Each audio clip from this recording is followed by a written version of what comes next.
Hello and welcome to this week's news bulletin from the Christian Institute. There are conflicting reports that a blessing for same-sex unions could be proposed as part of a review of the Church of England's attitude to sexuality. The review was commissioned by the House of Bishops and is due to be published before Christmas. The Reverend Peter Auld says he knows from a number of sources that a final draft of the review will propose a new same-sex blessing. But that's been refuted by the Church's head of communications, Aaron Aurora, who says there's no such proposal on the table.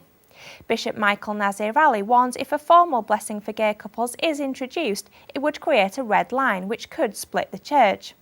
And Colin Hart, director of the Christian Institute, commented that if the Church blesses same-sex unions, it will have abandoned core Christian teaching about marriage and human sexuality. William Fittle, the Secretary-General of the General Synod, has issued a statement in an attempt to calm the situation, saying, "Since no one can know at this point what the report will eventually say, such claims are simply speculation." An atheist church has launched a £500,000 fundraising campaign to help set up godless congregations around the world. The Sunday Assembly founders, comedians Sanderson Jones and Pippa Evans, say its services, which include singing songs and listening to talks, are all the best bits of church, but with no religion. They want to raise the money to set up and run a website to help others organise their own assemblies around the world. The group says the new site will allow us to help thousands of communities live this one life as fully as possible by providing marketing materials, documentation, web support and a network of help. TV presenter and historian Dan Snow is to host an alternative Remembrance Day service for atheists at the Sunday Assembly. Mr Snow, who describes himself as a passionate atheist, says the event will be godless rather than anti-God. Churches in Northern Ireland have joined together to voice their concern over the Girlguides' new Godless promise and to call for the reinstatement of the old promise. Girl Guiding UK introduced the new secular wording in September, replacing "to love my God" with "to be true to myself." But unlike the Scouts, who are set to bring in an optional atheist pledge, the Girl Guides are not offering any alternative. An online petition calling on Girl Guiding Ulster to reinstate the old promise and to provide an atheist option has already received over 1,000 signatures. The petition has been set up by Andrew Brannigan, a Church of Ireland diocesan youth officer. He says, "Unless churches act now on this new promise, all the threat that it is to our partnership with Guides will be here to stay." A company which manages student accommodation at Huddersfield University has come in for criticism after refusing to allow Gideon Bibles to be placed in bedrooms. The Reverend Mike Smith, a former church minister in Huddersfield, has called the move an anti-Christian step. But Dig's marketing manager Robin Towning, which manages the student halls, has defended the ban, saying, "I don't think the measure is anti-Christian, it's our job to be neutral."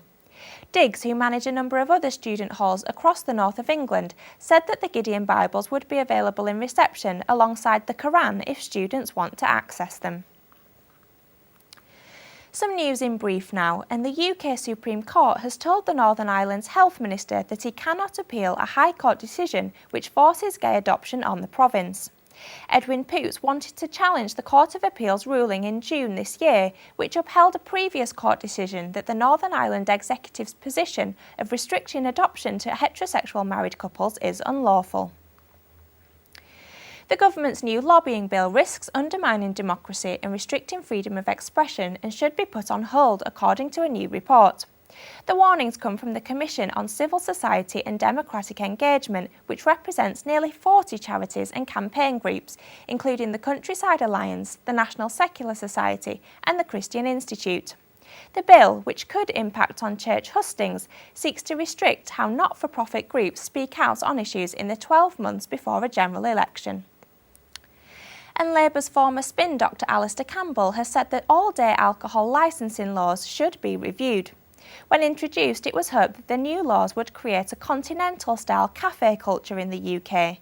But speaking to Total Politics magazine, Mr Campbell said he'd questioned the health minister at the time. "Do you really think we're going to become a cafe culture like France or Italy when you've got our climate, our culture, all the rest of it?" Mr Campbell, who used to be a heavy drinker himself, was also critical that the current licensing regulations don't have to take in the impact on public health, adding, "They should." And finally, a soldier from Cambridge is to return his grandfather's Second World War Bible to him after carrying it in his body armour during a 6-month tour of Afghanistan. Corporal David Coles of the Royal Military Police was given the copy of St John's Gospel by his granddad before he set off for his tour of duty in Helmand Province.